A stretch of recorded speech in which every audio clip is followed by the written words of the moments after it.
Hey, what up everybody? This is Stevie Breach coming to you here tonight. This is going to be an edition of STS Radio, where we're going to be basically running down the TLC pay-per-view coming up. This was like an awesome show. Honestly, I think that when the WWE Network first kicked in, they basically said that they were going to be giving us all of the WWE pay-per-views for, I guess, for free, if you pay the $9.99 a month. I think a lot of people were thinking that basically these were going to turn into editions of just an extra Monday Night Raw somewhere along the way. Wrestling is really packed up for the next couple of weeks. You know, it just seems like Survivor Series was almost yesterday, and here we are. Sunday is already going to be TLC. Of course, we had the Slammies on Monday. They filmed SmackDown tonight, as well as Tribute for the Troops.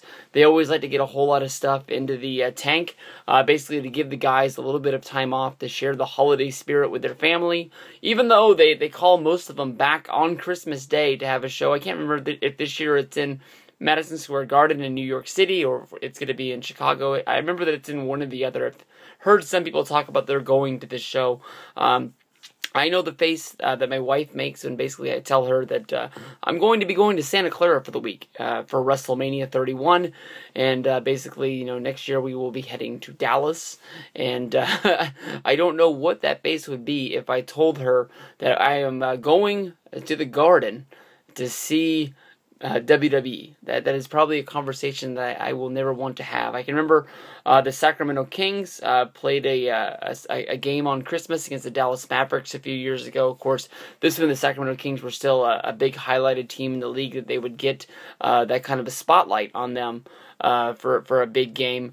But I ended up turning those tickets down, even though it was with my dad. I just didn't want to slight my wife's family or my family, or, you know, I didn't want to slight grandma time. You know, I gotta be a million places at once. And on Christmas, I think the best place to be is with your family. But you know what? We're almost into that Christmas time.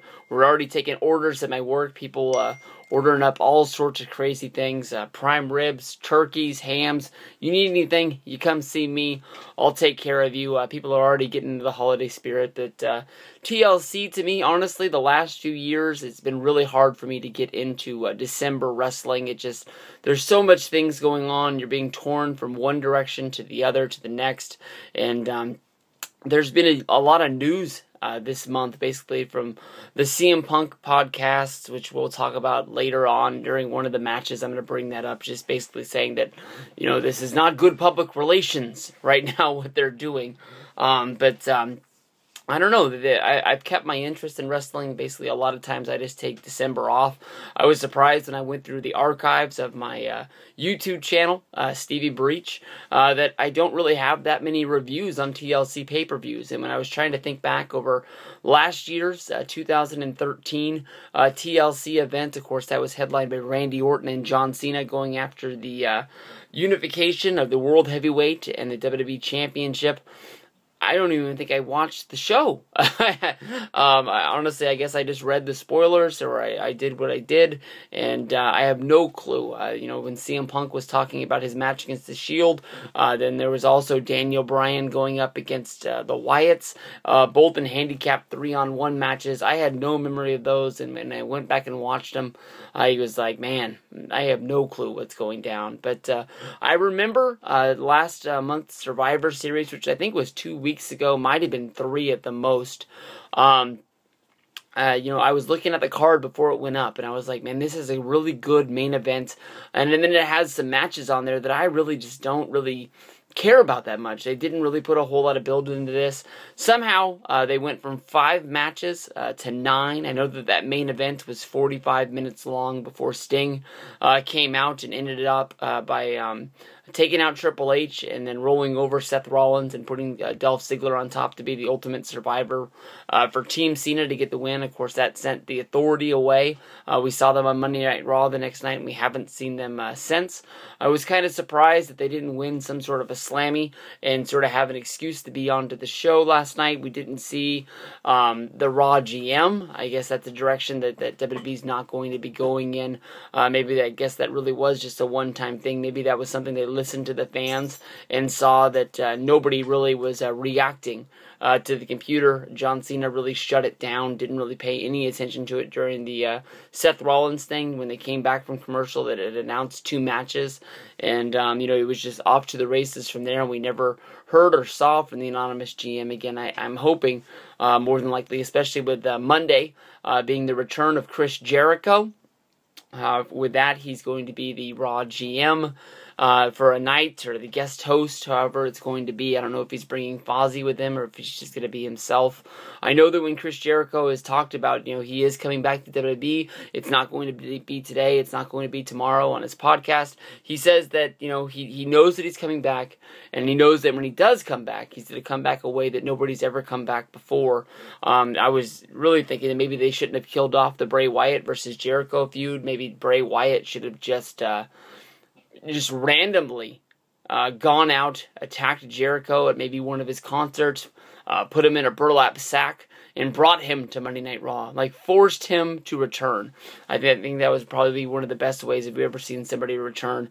Especially a guy like Jericho that comes and goes with his pleases. So many times you have the guy just come out of the back, they play his Jumbotron, they play his music, and he comes walking down and he's, "Here I am, let's do this." But here a competitor actually goes out into the real world, grabs this guy, and brings him back. When I look at the card, I think this is going to be a really good show. I've had a lot of fun watching these shows, being able to actually watch it on my television instead of in the past having to stream these shows, being forced to sit in front of my computer like this and try to keep track of how to type on Twitter and keep it up to date with what everybody else is seeing and doing. But you got 9 matches on this show.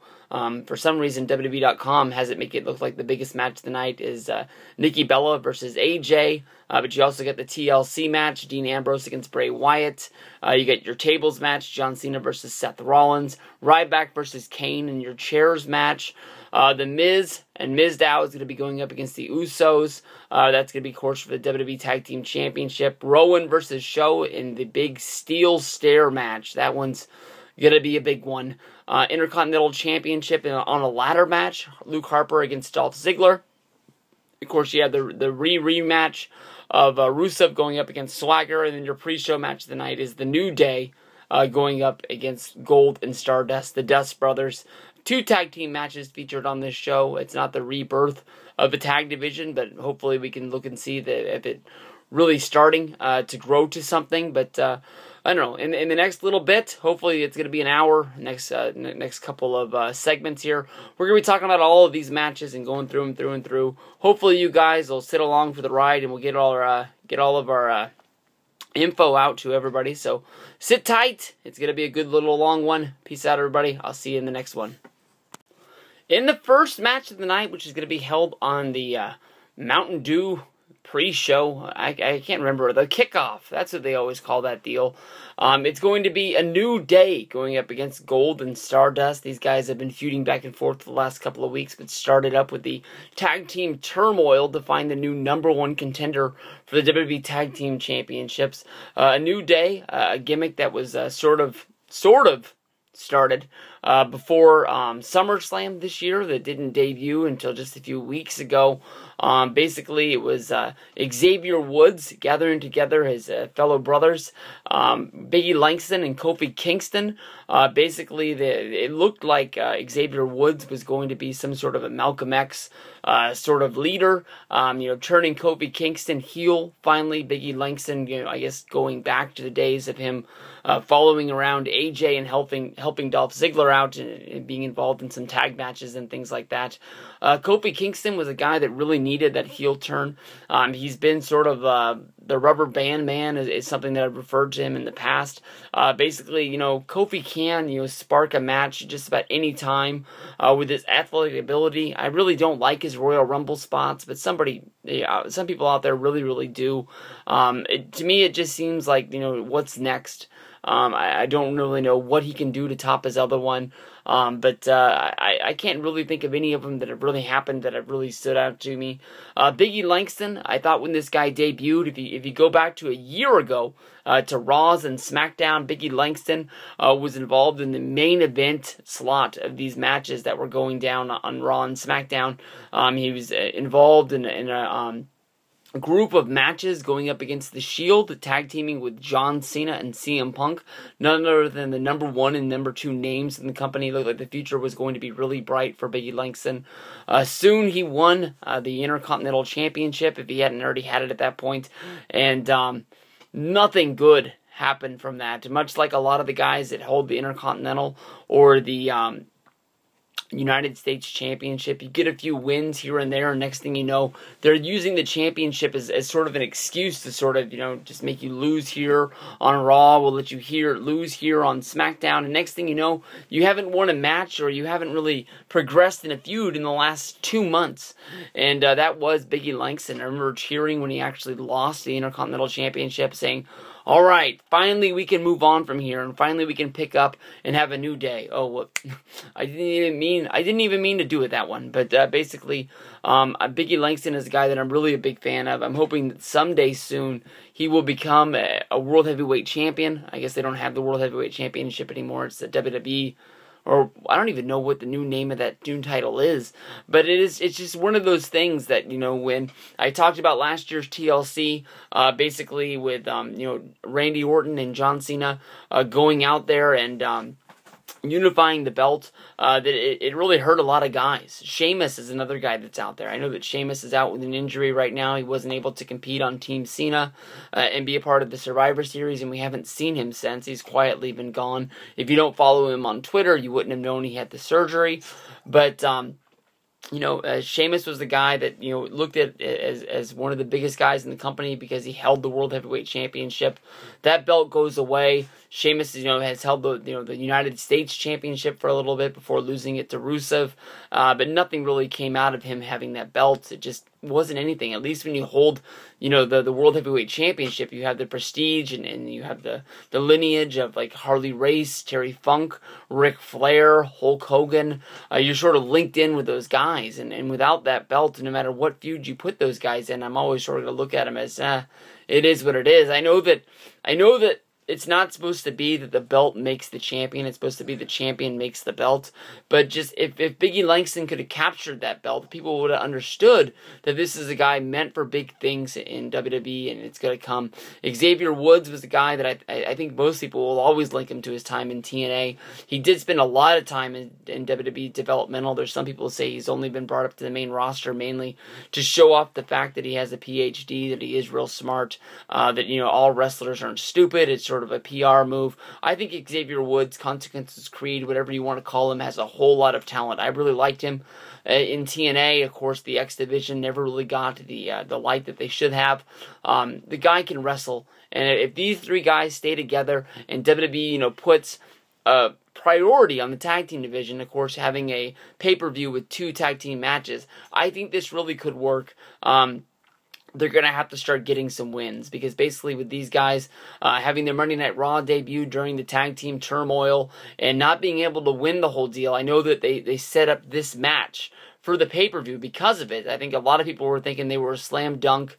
If there was legalized gambling in wrestling, they would have bet on the New Day to be the number 1 contenders going up against Miz and Mizdow at the pay-per-view. But instead, they fell, losing to Cesaro and Tyson Kidd, which was a good tag team. But the show opened up with them wrestling against the Dust Brothers. They were able to get the sort of upset victory over the previous champions. I always think of Stardust and Goldust as being one-time tag champions, but I guess there are 2 times. It was Cody Rhodes, and I know some people always sort of play off the gimmick that Stardust isn't Cody, but fucking who you kidding? It's the same guy. But it was Stardust and Goldust out there, and New Day was able to get the win over them. Once they got the win, they were celebrating their victory. Stardust and Goldust took a cheap shot on Xavier Woods, who was acting as the third man out, the manager of the deal. The one thing I think they could have done better with the tag team turmoil was basically with the New Day when they all came down to the ring. they played evens and odds, which is sort of like a paper, rock, scissors sort of deal. And when they did that, it was able to see who was going to compete in the match. Kofi and Biggie got the win, so they were in the match. Xavier stood on the outside. I think what they should have done was switch partners to have a fresh man during that tag team turmoil, and it would have given them a fresh advantage during the whole deal.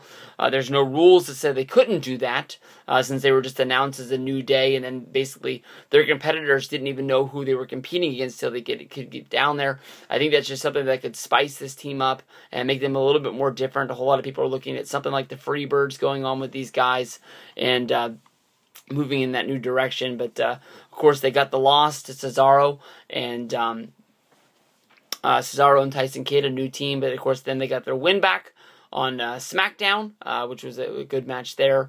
But the Usos ended up winning that match on Monday Night Raw, making them the #1 contenders, moving on to having a match that we'll talk about in a little bit later. But that's going to be it. I don't see the advertisement, but I'm just going to call it the Mountain Dew Kickoff Pre-Show. Everybody run out and get your Kickstarters before TLC, so you can be drinking them during this match, and it'll get you all pumped up for the next 3 hours of wrestling that's going to go on. That's going to be it for this one. We'll see you back in the next segment, talking about the next match. First match on the main card of the TLC 2014 pay-per-view is going to be the Divas champion Nikki Bella going up against AJ Lee.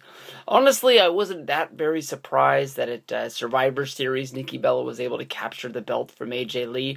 I was very surprised by the fact that it happened so fast. A lot of people drew a lot of comparisons to Sheamus versus Daniel Bryan at WrestleMania 28, sort of saying that this was a way of, I don't even know how that makes sense now that I think about it, seeing how it was Sheamus versus Daniel Bryan, and this was AJ Lee, who is, I guess because AJ Lee kissed Bryan. Okay, the whole time I was thinking because of CM Punk was involved somehow.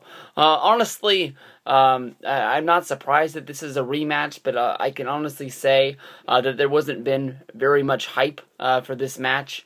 I would have thought that AJ Lee would have announced that she wanted a rematch at the pay-per-view almost instantly after the Survivor Series. I mean, before the Survivor Series had already ended, they already named Bray Wyatt versus Dean Ambrose as a TLC match for the TLC pay-per-view. So why wouldn't the champion be telling everyone that she's going to cash in her contractually obligated rematch for the next pay-per-view, saying that she wanted to go for the big one.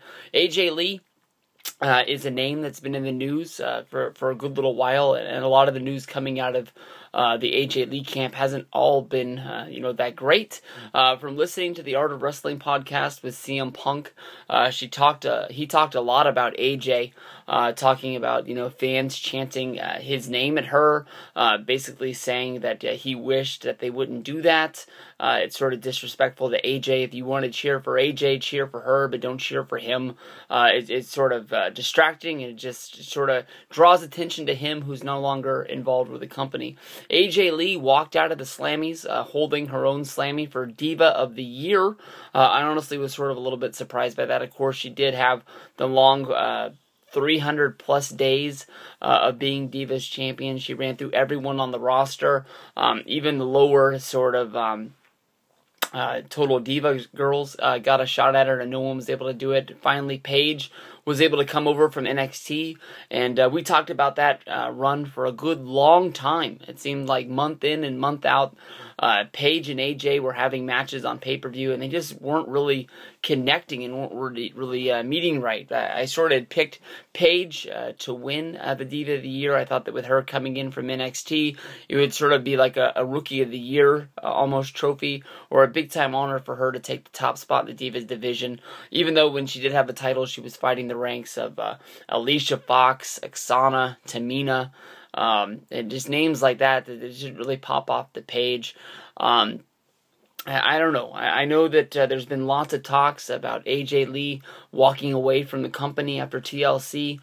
Basically, this time for real, not like after WrestleMania where everybody thought she was going home to spend time with CM Punk and not come back. She surprisingly came back, beat Paige in the matter of seconds, but this will be the end of her contract and the end of her time in WWE, where I guess she will be going off and enjoying her own endeavors. Some people have made rumors of saying that she would go into some sort of comic book sort of trade, much like how CM Punk is writing for Thor and for Marvel at this time. She was all over the CM Punk announcement to basically be in UFC. That was covered all over the weekend. There's thousands of videos and things you can go read on that. That was a big time trending topic. I know a lot of people that come into my store and talk with me about wrestling during my day. There was one lady who came to me and said basically she was watching the UFC pay-per-view, saw about CM Punk joining UFC and didn't really know that he knew anything about jiu-jitsu or anything about MMA, and thought it was a little bit of a weird jump, so she went and sort of investigated on her own, and she came up to me and said, you've never told me that AJ Lee and CM Punk were married. She didn't know that, and I honestly told her that it's because I didn't think you would honestly believe me. It just doesn't seem like those two would really match up, but I thought that it was pretty cool that even when WWE put up stories about the Slammies, and they talked with AJ Lee about winning Diva of the Year. They didn't really draw a line saying this is what she's talking about, but I think if you read the article, you'll be able to know. She was talking about how big of a week that she's had this week, and I think she's talking a lot about CM Punk's announcement to go to UFC, and now here she is going into TLC, having a Divas Championship against Nikki Bella. She's looking to become the 4-time Divas Champion, take over being the queen of the Divas division, and also, becoming, the top dog of the Divas division by taking home that Slammy, saying that she is the best. Nikki Bella, I believe this is her first time holding the Divas Championship. I think that Brie was the champion last time in 2010 when they were in the company, and Nikki was sort of playing the I guess you can say sidekick to her, and now it's the opposite way around. Nikki Bella, of course, one of the top dogs on Total Divas. A lot of people always said that a Total Divas girl was never going to hold the Divas tag belt, or not tag belt, the Divas Championship belt, and now we finally do have one. I think that this honestly could be a little bit of a better match than I think a lot of people are thinking. Definitely hoping that they're not going to beat AJ Lee in her last match in a matter of seconds again. And we're going to be able to see that Nikki Bella really has been training and pushing hard to become a really good Divas wrestler.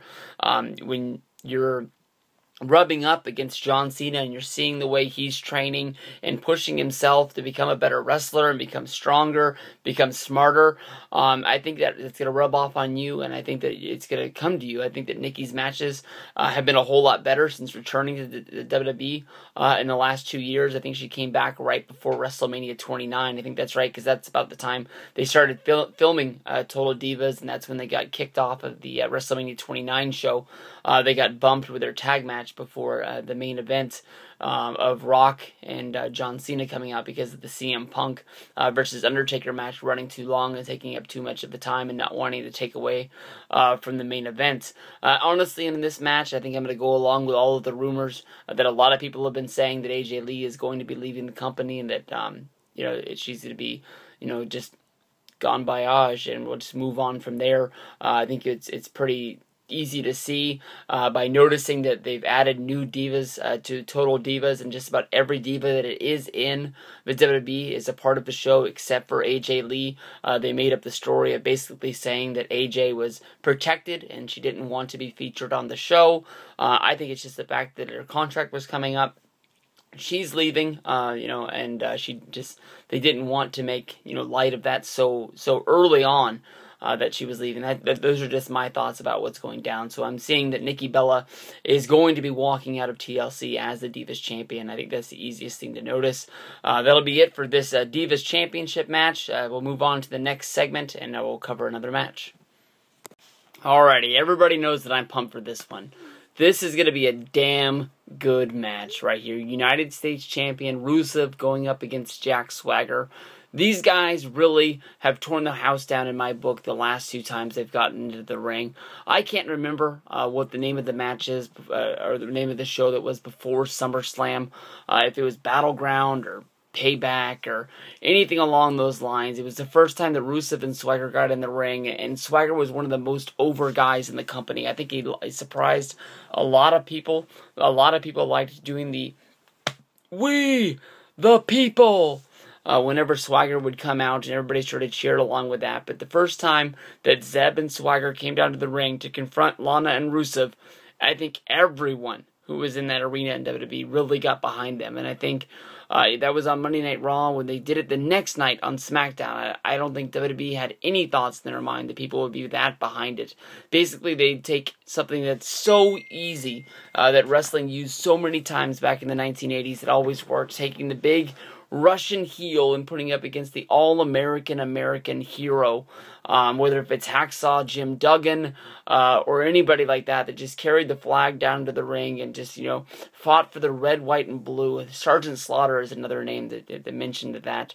It always works. It always has worked, and it always worked. No one can cheer, or nobody out there is going to be able to boo somebody that is going all out for your country, trying to take down our outside enemies, and Rusev right now is enemy number 1, holding the one thing that means most to the WWE, the United States Champion. Of course, that is a big-time joke.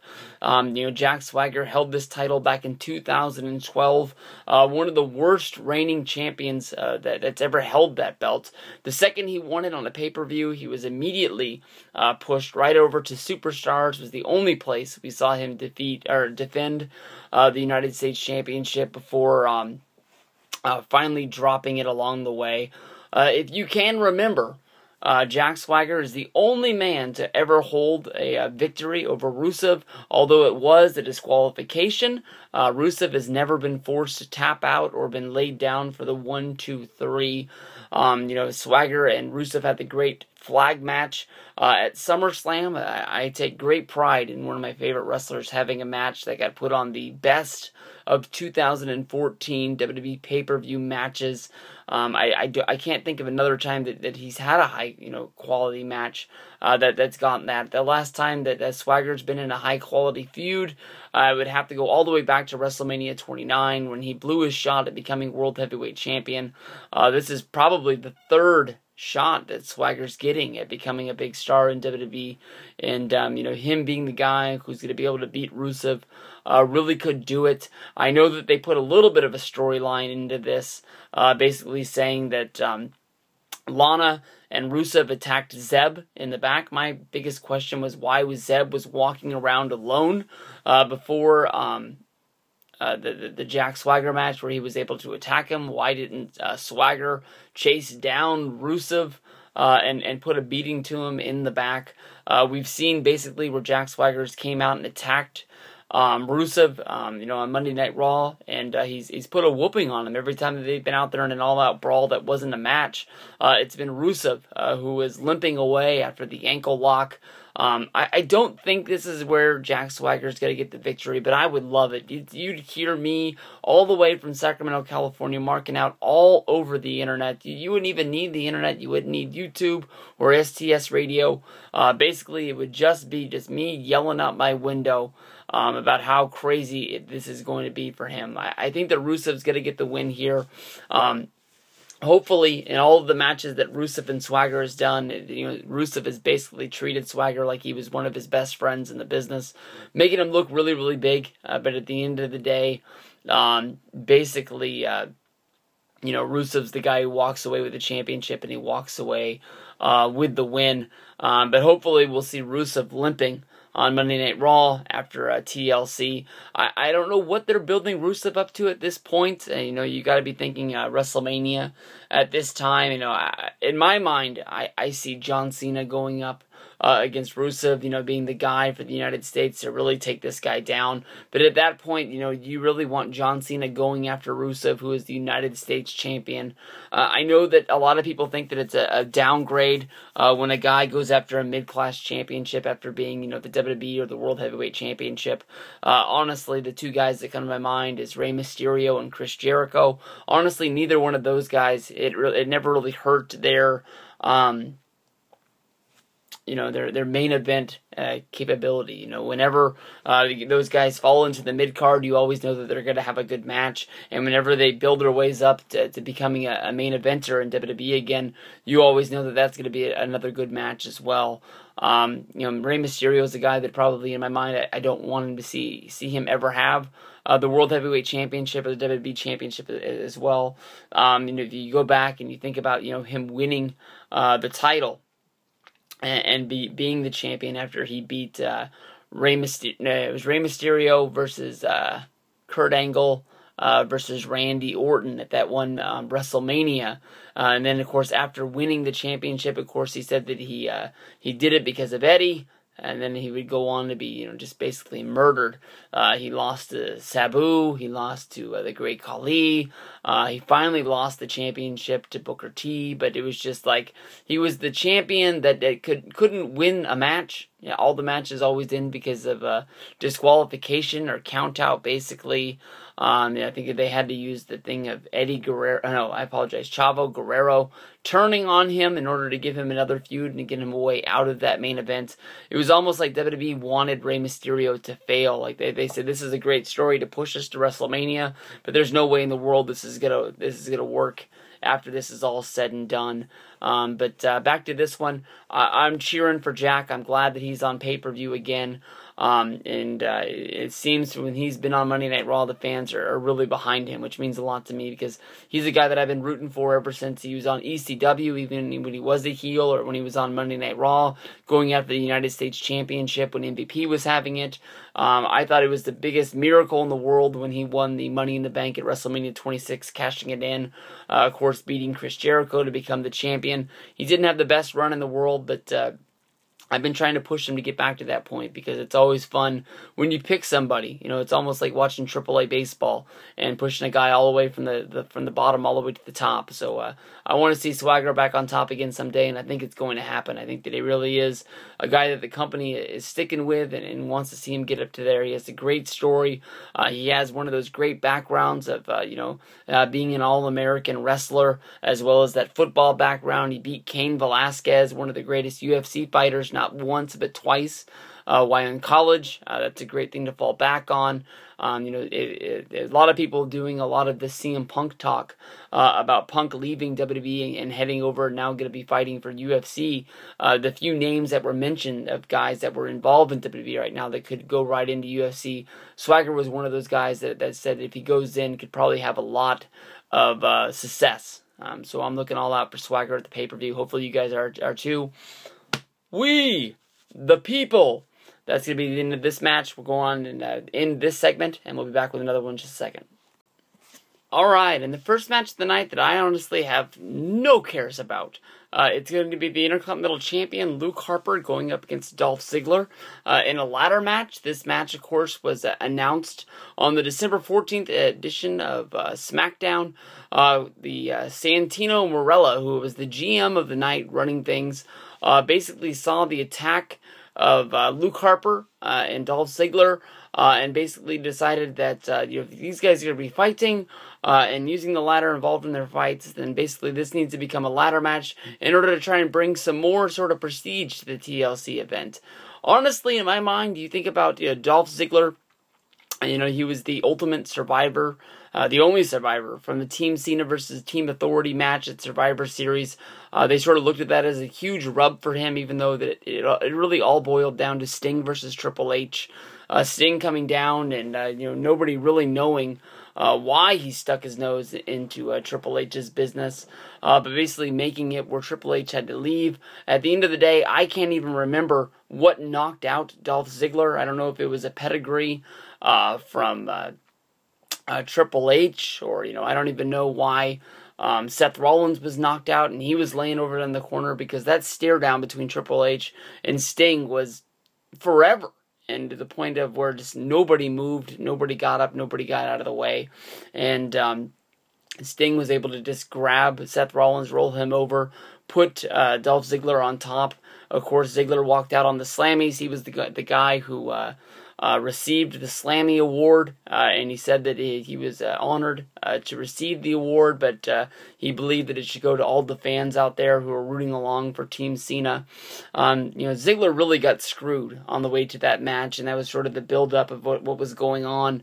If you joined Team Cena, you were in very, very big trouble. Basically, you were in a great danger of losing your job with WWE, because that was the main stipulation, was that all members of Team Cena, if they had lost, would have been fired, excluding John Cena, because of how much he meant to the company, and there was still money to be made with him, but they could have cut anybody else and not really mattered. And basically, when it comes down to it, with the even Steven booking that WWE uses for a lot of things, you could see that a lot of guys like Dolph Ziggler and a lot of the mid-card guys don't really matter, because basically they'll put them in a match on Monday Night Raw against somebody, and basically they just do the same match again on SmackDown, and if they find anything going on with that, they'll just do the same match again on Monday Night Raw again, just trading wins back and forth at the end of the day, where just nobody gains any momentum on anybody else, and it sort of like leaves you in a spot of like, well, who's your next big star? Because we've seen all of these guys wrestle each other,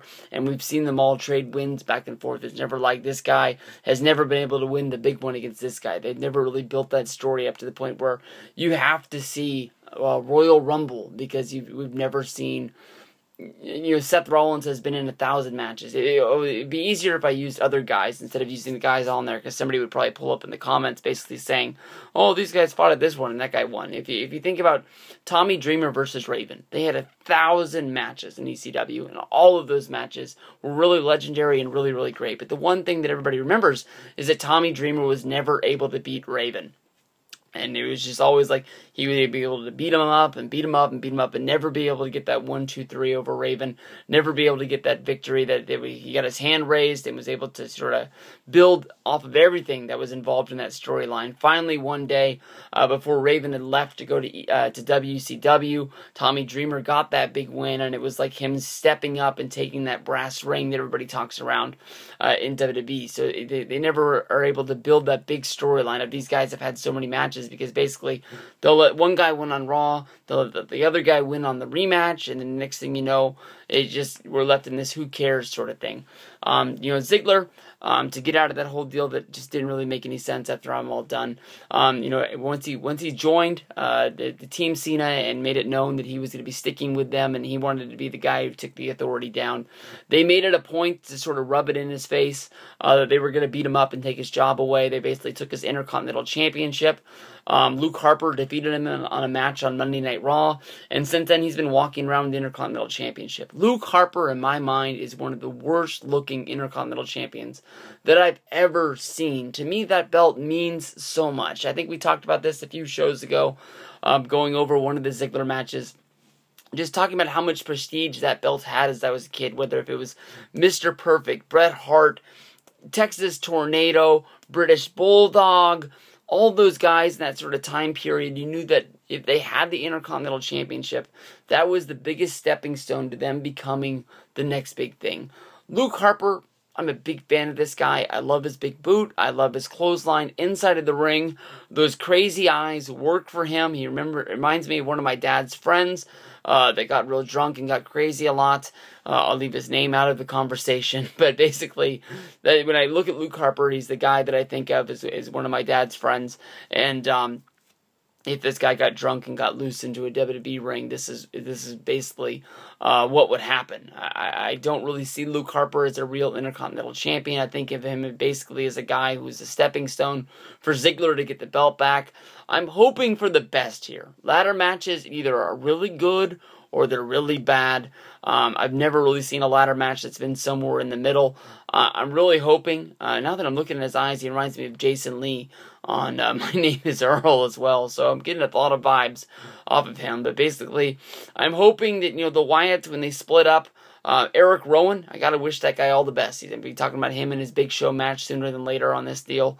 But the Wyatt split came out of the middle of nowhere. You know, there were some talks about them getting some sort of a diva and adding to the group. You know, maybe we find out who Sister Abigail is, but you know, he joins Team Authority. He says he's the team player. When he took out Dolph Ziggler on that edition of Monday Night Raw at the very, very end and threw him at the feet of Stephanie McMahon and Triple H, I really thought that maybe he would be sort of a guy that was, you know, clarifying that he was a heel, but I was really surprised that he put them inside of that match. The fact that we've seen Rowan and we've seen Harper go at it, basically inside of the Survivor Series match. We've seen them, you know, have a match on Monday Night Raw.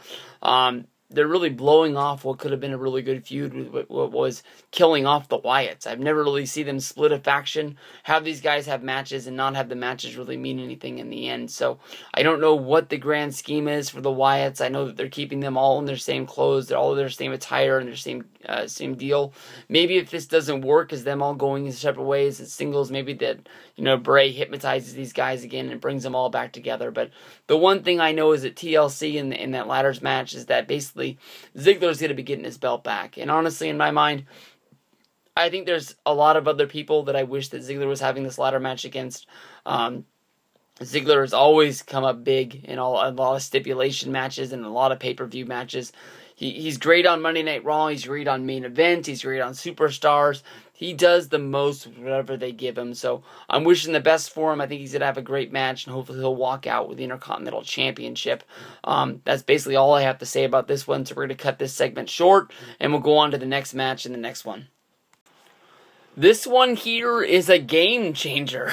This one here was the biggest surprise to me. This one changed the name of the pay-per-view. No longer is this named as TLC Tables, Ladders, and Chairs. This is known as TLC Tables, Ladders, Chairs, and Stairs.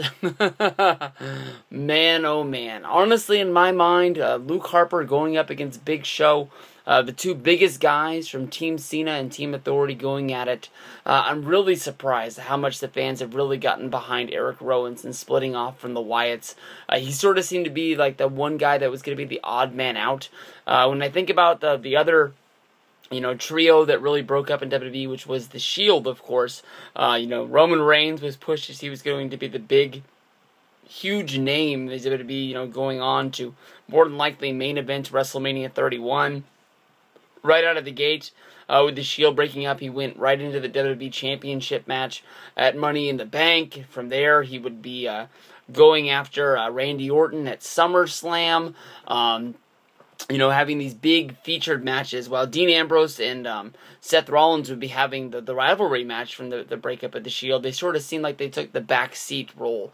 If they were all to break up and go off in their own separate directions, Seth Rollins, the guy who was known as what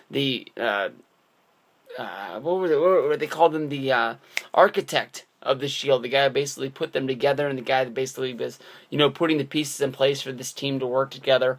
Seth Rollins was the one guy that always seemed like it was the iffy guy. You know, a lot of people would come out and say they were Roman Reigns fans. A lot of guys came out and said they were Dean Ambrose fans from his time in the Indies before being called up to you know, FCW, NXT, and then on to WWE. A lot of people already were in this corner. You know, ROH fans from watching Tyler Black back in the day.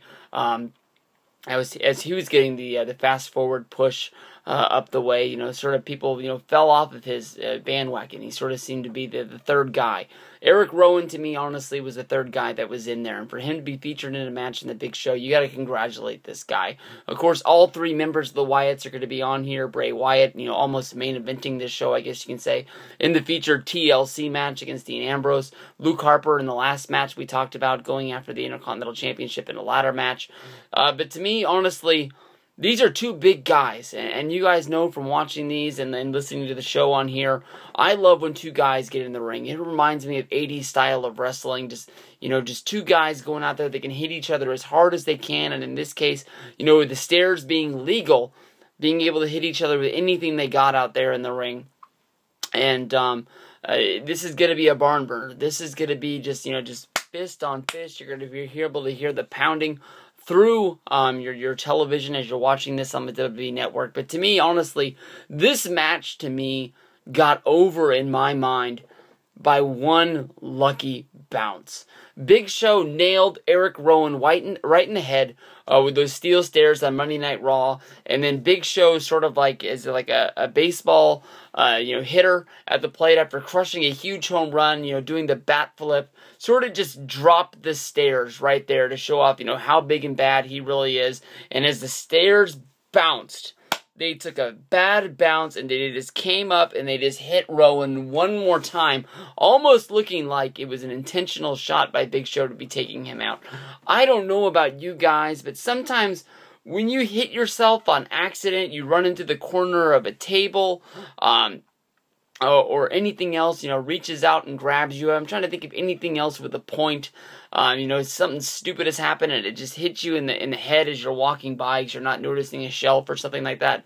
Sometimes, even though you walk into it unintentionally and you're not going 100 miles an hour, when it hits you, it makes your body flip out and you go into like this internal rage. And I mean, sometimes when you get hit like that and it probably was less powerful than the big shot that the Big Show gave him to lay him out. I'm sure that in my mind, if I was Eric Rowan, that really pissed him off to the point. Not got pissed off at Big Show, but just got pissed off at just getting hit in the head with the stairs. You know what I mean? Like that just like, F this. Of course, Eric Rowan would be helped to the back and they'd be taken out. I was surprised that because the corner got him, it didn't cause him to get all, bloodied up, and it didn't ruin the end of the show. Of course, during the main event, when all the members of the Team Cena and Team Authority got involved in the main event, Rowan came down to make the save after Big Show had been in there. Rowan took out Big Show with the stairs, where all the good guys got to have the huge sort of ride off into the sunset with the big victory, making them look good on Monday Night Raw. This match, to me, we've never seen a stairs match before, guys. I mean, I don't know if this is going to be a match that we're going to remember. I highly doubt that Big Show versus Eric Rowan is going to be featured on the Best of 2014. Well, I guess it can't be, because they've already made the damn DVD. That's one thing that's always sort of got in my mind about having those DVDs on there, is sometimes you have really good matches that are featured in Survivor Series or on the TLC, and somehow they just leave November and December off. I know that they want to have a DVD in stores that looks like it's the best of, and people will pick it up, put it under Christmas trees, putting in stockings, doing whatever you got to do. But sometimes you leave off some good matches. But if there was a Best of Eric Rowan, or they make another Big Show compilation, highly unlikely that this match will make it there. But we'll have to see. You never know what's going to happen. That's why they play the game. On Sunday, Eric Rowan against Big Show. First ever WWE Steel Stairs match. We're going to have to see. That's going to be it for this one. I'll see you in the next segment right on down the road. I honestly can't believe it. Even though it was on the WWE Kickoff show, we have a second tag team match. This one, of course, is going to be for the WWE Tag Team titles. All four of them, I guess you can say, with The Miz and Damian Mizdow, and the new tag team champions after winning a Survivor Series, going up against the Usos. There's a little bit of a backstory going on right now, of course, with Jay Uso, who's married to Naomi. Miz came over and reached out to Naomi, basically saying that he had seen her music video, thought she had a lot of twerking talent, and basically gave her the number to his agent in Hollywood, where now basically Naomi and Jimmy are going to be flying out to Hollywood, basically seeing what the agent has to say. I don't know if this is going to be playing out, if this is going to play out on SmackDown, or maybe they're already showing off that this feud is going to be going on a little bit longer. I don't think they'll be dumping the Usos versus the Miz's anytime soon. I used to call the Dust Brothers when they were the tag team champions. So now I'll just call these guys the Miz's from now on. But basically, I don't know if this is an angle that they're going to be playing off on Total Divas, where basically in the real-life reality show, once it comes back, they'll be showing segments of them going to Hollywood, and Naomi will be trying out and trying to becoming more of a star. I don't know if she's going to be trying to push her singing talent into getting into music videos, or if she's going to be trying to getting into acting jobs and trying to get her own maybe WWE Films video or something like that. But I'm thinking that this is probably going to play off somewhere down the road, whether if it's on WWE, maybe it gets to the point where maybe the WWE Hollywood agent reaches out and picks Jimmy over Naomi, and he goes on to have the contract, and then basically Naomi turns on the Usos, maybe joining the Miz's and becoming something like that. I have that in my mind, basically as something that isn't going to be in a lot of people's minds. You can see that they're sort of playing the sort of dastardly heels in between Naomi and the Uso brother, trying to figure out, who's right in all of this. You can sort of see that the Uso, Jimmy, is sort of nervous about Naomi taking the favor from the Miz, wondering if maybe she's going to have to pay this back somehow, or maybe he's trying to make her look like a fool. He doesn't believe that the Hollywood agent is on the up and up, so we're going to have to see what really goes on with this.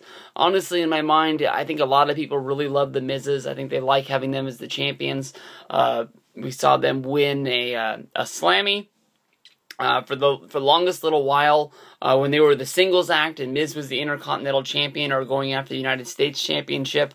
You basically saw that it looked like they were going to make Mizdow come out of this as the winner, maybe making Miz look like a fool with them turning on each other. Now that they have the Tag Team Championships, I don't think that's going to be coming anytime soon. Miz gets to walk around having the real gold, while Mizdow has to walk around with the kids' belts. It is what it is. I think this is going to be a good match, and we're going to have to see what comes down to it. Tag team action on the pay-per-view. I'm pumped. I'm taking the Miz's for the win, continuing on this feud until next month. I don't know if it's because it's getting a little bit late in the night and maybe I'm getting a little tired, but honestly, I had forgotten about this match. I had no clue that this was going down. Ryback versus Corporate Kane in a chairs match. Why Corporate Kane is still Corporate Kane now that the Authority has been removed from their jobs as being ahead of the WWE. Basically, we've had the guest GMs from here to there, Daniel Bryan, the anonymous general manager, Santino Marello is in charge of SmackDown.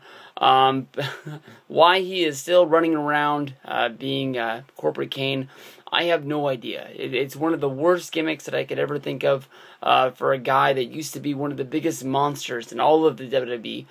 Today, they came out with the new Giants DVD. Hopefully they have a feature on Kane in there. One of the biggest dudes I can never picture seeing in the ring.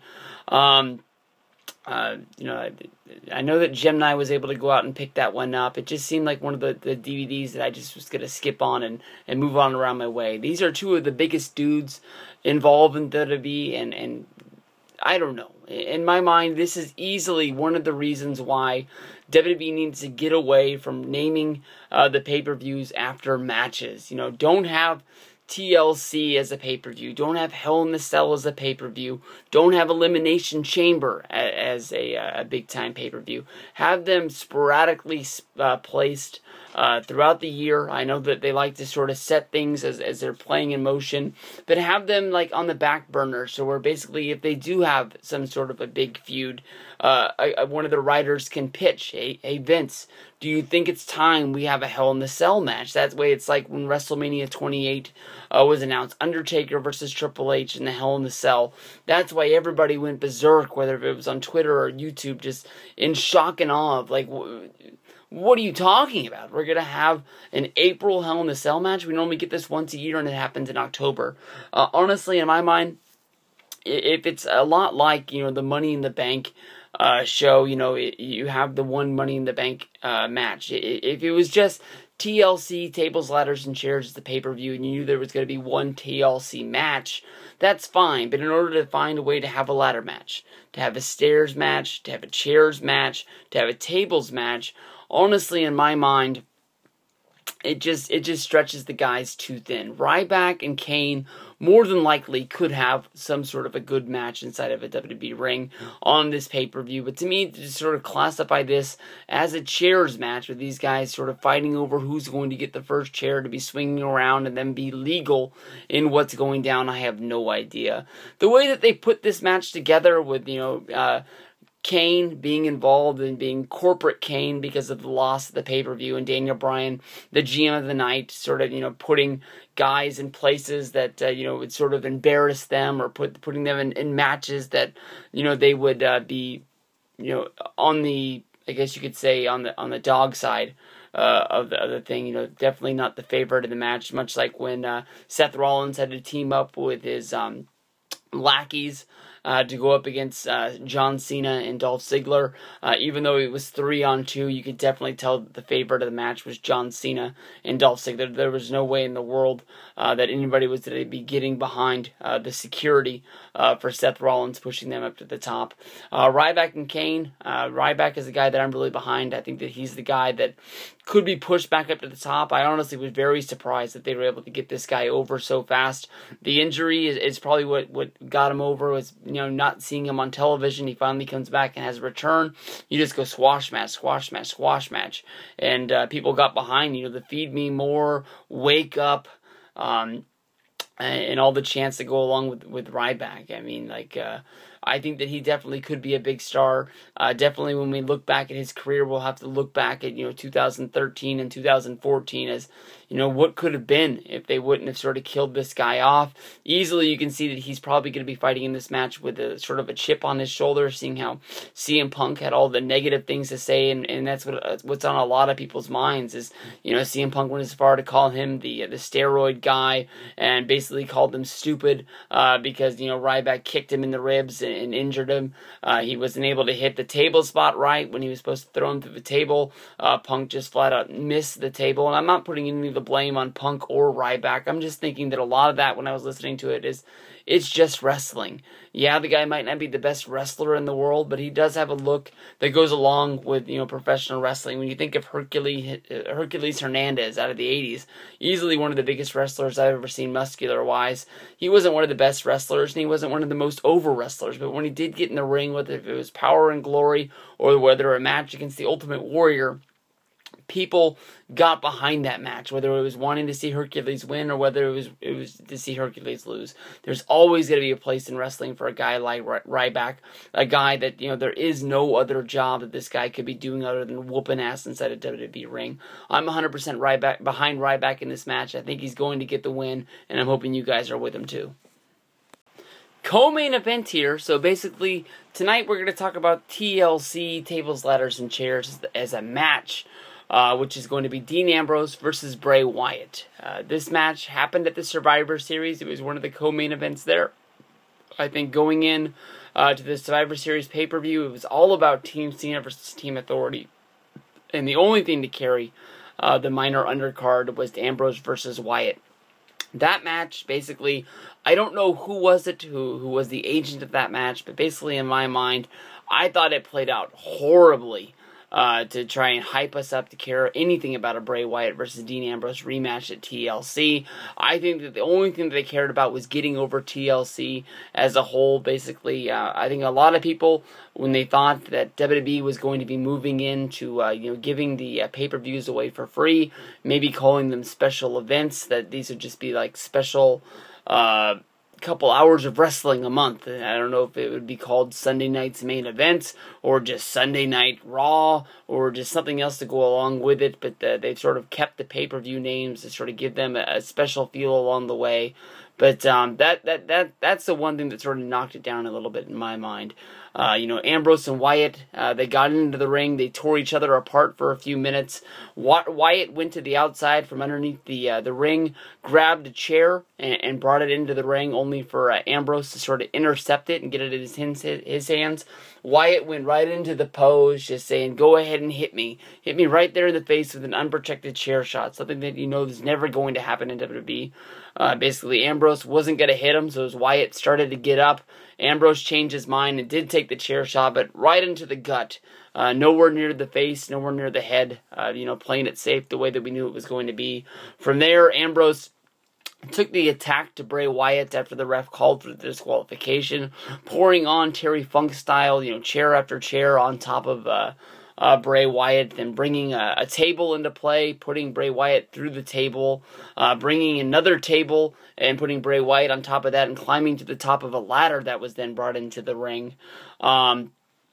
I don't know why he didn't jump off or why they didn't hype it up to give it that one little spot to really put it into it. But basically, I think WWE knew that this match didn't live up to the hype that was going down. By the time that the show was over, they had already put up the graphic on the screen, already signed, sealed, and delivered. TLC at the TLC pay-per-view is going to be Dean Ambrose versus Bray Wyatt in the TLC match, and I think that was the only way to sort of have a saving grace on what Survivor Series was for these two guys. Bray Wyatt, in my mind, is the guy that came into the WWE. Everyone was hooting and hollering, basically saying how good this guy was, how he was easily going to be a main event star. Some people have said that he hasn't really lived up to the hype of what's going down. A lot of people turned on him almost as soon as the Kane match at SummerSlam a year ago. It's hard for me to believe that the Wyatts have only been in the WWE for a year. But then again, a lot of the things like the Cena feud really didn't live up to the hype of what was going down in my mind. This feud to me even isn't really doing anything for me. We've seen these guys brawl. We've seen these guys, talk and talk and talk. But to me, honestly, I haven't seen them be able to really carry a match out. And I know that everybody was really hyped when Dean Ambrose jumped out of the back of that ambulance on Monday Night Raw. But honestly, in my mind, I didn't really like it that much. I thought it was very, very, easily expecting that he was going to be there. Somehow, some rumors squeaked out over the weekend that basically because of the attack on Ambrose at SmackDown, where I guess Bray Wyatt crushed Dean Ambrose's trachea or his I can't remember what it was. He crushed his throat. Basically Randy Savage and Ricky the Dragon Steamboat style. When that happened, people thought that he would be removed from the match to sort of, put Roman Reigns, give him a way to be brought in to the WWE once again, so he'd be ready to roll for the Royal Rumble. Instead, basically they had Ambrose go out there and he's going to be the guy to be taking care of his own match. The whole feud being built up over Dean Ambrose smashing, Bray Wyatt's stupid rocking chair. I have no clue. They have yet to clue me in on why Bray Wyatt cares so much about this rocking chair, whether if it was, the rocking chair that his grandpa or his grandma used to sit out on the farm and rock in, or I don't know if Sister Abigail made this rocking chair. I've come up with 1,000 ideas in my mind why this rocking chair meant so much to Bray Wyatt, why he was basically brought to the point of almost crying when Dean Ambrose crushed it inside of the ring, and instead, we've got nothing. I know that both of these guys know that this match is probably one of the biggest matches that they've ever been in, that a lot of eyes are going to be on the WWE and the TLC pay-per-view because of the WWE Network, and with them being basically the co-main event, they're going to have to try their best to hold their own with this show, going into the Royal Rumble build for easily both of these guys to, see where they're going to be placed into the WrestleMania 31 picture. They really need to hold their own on this card. So I believe both of these guys are Triple H guys, and they're going to find a way to deliver during the show. So I'm looking forward to this being a really good match to basically rebuild my faith in Bray Wyatt and sort of put my faith that a lot of people have made me believe in Dean Ambrose, that he really can carry it and be really a huge star for WWE. So I am looking forward to this match. I am picking Dean Ambrose in this match just because of the fact of Bray hasn't got a big win in a long time, and the injury angle to Dean Ambrose. Of course, this is also the months after he took the cinder block curb stomp, crushing his skull from Seth Rollins. It's the second time he's been carted away. in less than a year. Randy Savage, when he delivered the elbow drop off of the top rope, crushing Ricky the Dragon Steamboat throat into the guardrail. Ricky the Dragon Steamboat was gone for the WWE. Nobody saw him for months, at least 4 to 5 months. Before the big WrestleMania 3 match, of course, that they would try to redo the spot during that match. Gorgeous George jumped in the way. Not Gorgeous George. George the Animal Steel, I apologize, jumping in the way and stopping Randy Savage from jumping off and crushing the throat again. So we're going to have to see. I'm picking Ambrose. Who you guys got in this one? We'll move on to the main event. John Cena versus Seth Rollins time. Coming up next. Alright, it has been months and months since September 24th, 2014. This night plays huge into the WWE TLC match between John Cena and Seth Rollins, and the fact that WWE really has no idea what they're doing or what they have done in the past. If you go back to Night of Champions, the biggest draw for the Night of Champions 2014 pay-per-view was John Cena getting his rematch against Brock Lesnar and proving to the world that he could beat Brock Lesnar. At SummerSlam 2014, John Cena was embarrassed by Brock Lesnar. I can't remember the number. They just brought it up on the Slammies the other night, whether it was 14, 16, 18 German suplexes with Brock just picking up John Cena and throwing him around the ring. I remember from watching that match, I believe John Cena hit 3 offensive moves in that match. It got to the point where basically Brock Lesnar stopped beating on John Cena and asked John Cena to come at him and try to hit him in the face. I mean, like, there's nothing more embarrassing than basically the guy who's beating you up to put his hands down and just say, come on, come and hit me, just so you can say you got one in on me. At the Night of Champions pay-per-view, it was John Cena beating on Brock Lesnar, about to have the win. He hit his second or maybe even his third FU on Brock Lesnar, and it looked like John was actually going to be able to get the 1, 2, 3 and become the 16-time WWE champion at this point. Tying Ric Flair's record. Everybody could, swing down and hoot and holler, whether if they thought it was the best thing for business for Cena to tie Ric Flair's championship run. Cena's been a great guy for the WWE. He's been going strong since WrestleMania 21, and if anybody's had a great run in wrestling, it's been John Cena, who's been on top longer than Stone Cold Steve Austin, longer than The Rock, longer than Hulk Hogan. WWE has not been able to find that guy to take his spot, and I think he deserves everything that he's gotten. But basically, during that match, Seth Rollins ran out and gave a curb stomp to John Cena, basically implanting himself into the #1 contendership. He took that point, basically looking down. Cena had been disqualified. He bumped Cena out of the ring. From there, Seth Rollins hit a curb stomp on Brock Lesnar as he was recovering and noticing that he had won the match, and he was laughing at John Cena that basically Cena wasn't able to win, and he lost his chance at regaining the WWE Championship. From there, Seth Rollins tried to cash in on Brock Lesnar, wasn't able to get the job done because of John Cena running in and breaking that fact up. Why John Cena didn't wait until the point of Seth Rollins, cashing in the briefcase to cause the disqualification, I don't know. Maybe then he could have taken something away from Seth Rollins, Seth Rollins taking the WWE Championship, and I think more important than anything else, taking away the win over Brock Lesnar, something that's probably going to haunt John Cena for the rest of his career, is that he was never able to beat this one guy, much like, Hulk Hogan was never able to beat the Ultimate Warrior, or something like that. Maybe John Cena, with all his political power, once Brock Lesnar's finally done with UFC after his next run there, after leaving WWE at WrestleMania 31, maybe Cena will ask Vince to bring Brock back one more time so Cena can get that win and put that feather in his cap and be able to put that on his Hall of Fame plaque for the day he finally goes in there. I don't know. Cena has never gotten his revenge on Seth Rollins. He chased Rollins around on Raw the next night. Next thing you know, they were booking towards the Hell in the Cell pay-per-view, and they were doing Seth Rollins versus Dean Ambrose inside of the Hell in the Cell, as well as Randy Orton versus John Cena.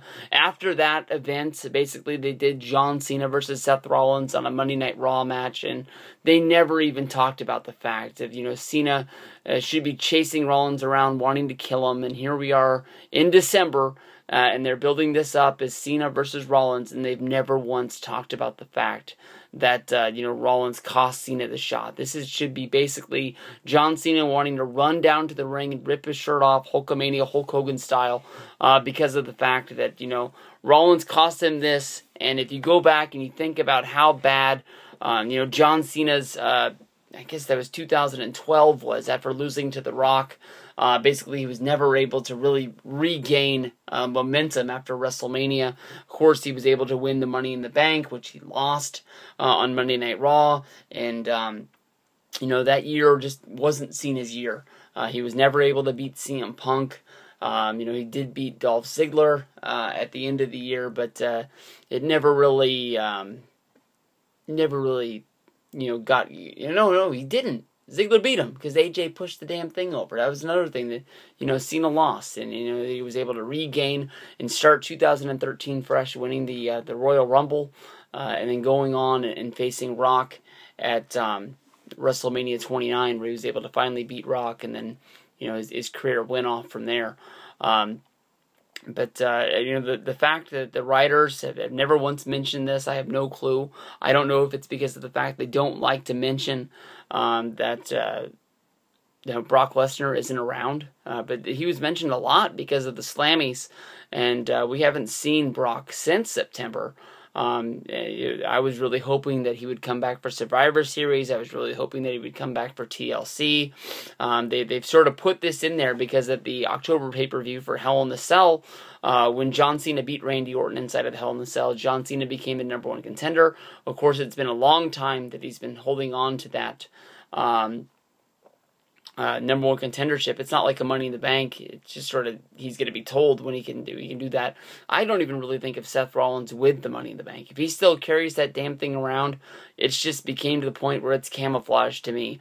Why he brings it, I don't know. If he thinks that Brock Lesnar is going to show up at some sort of a house show or unadvertised to a Monday Night Raw, he'll always have the briefcase with them. I guess you always need to be prepared.